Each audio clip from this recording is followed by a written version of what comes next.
जय माँ दुर्गा म्यूजिक आ गया, मिथिलांचल में छा गया।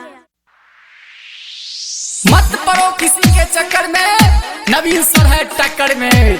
खजौली के संपूर्ण कोचिंग जिंदाबाद जिंदाबाद जिंदाबाद। खजौली का गायक कैसा हो, अवधेश दीवाना जैसा हो। जय माँ दुर्गा म्यूजिक खजौली बाजार। पूरा दुनिया में नहीं इसका जवाब, पूरा दुनिया में नहीं इसका जवाब।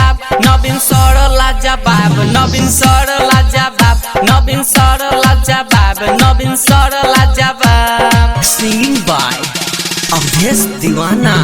नवीन सर लाजवाब, अरमान, सर लाजवाब, सर लाजवाब, नवीन सर लाजवाब। जिला मधुबनी का शान है जी, खजौली पर खंड का ये मान है जी। जिला मधुबनी का शान है जी, खजौली पर खंड का ये मान है जी। मिथिला के गली गली गूंजता है नाम, मिथिला के गली गली गूंजता है नाम। नवीन सर लाजवाब, नवीन सर लाजवाब, नवीन सर लाजवाब, नवीन सर लाजवाब, नवीन सर लाजवाब, नवीन सर लाजवाब। जय माँ दुर्गा म्यूजिक खजौली बाजार।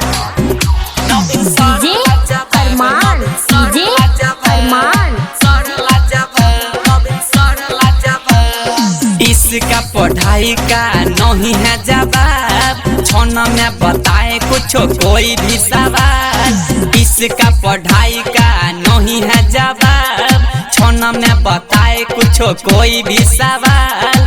पटना से पढ़ के मचाया है बवाल, पटना से पढ़ के मचाया है बवाल। नवीन सर लाजवाब, नवीन सर लाजवाब, नवीन सर लाजवाब, नवीन सर लाजवाब। जय माँ दुर्गा म्यूजिक खजौली बाजार। नवीन सर लाजवाब, अरमान, अरमान। सर लाजवाब, नवीन सर लाजवाब। बच्चा बच्चा जानता है इसका नाम, पढ़ना लिखना हुआ इनका काम। बच्चा बच्चा जानता है इसका नाम, शिक्षित बनाना है इनका काम। इसके सामने में नहीं कोई नवाब, इसके सामने में नहीं कोई नवाब। नवीन सर लाजवाब, नवीन सर लाजवाब, नवीन सर लाजवाब, नवीन सर लाजवाब। पूरा दुनिया में नहीं इसका जवाब, पूरा दुनिया का सर रखता जवाब। नवीन सर लाजवाब, नवीन सर लाजवाब, नवीन सर लाजवाब, नवीन सर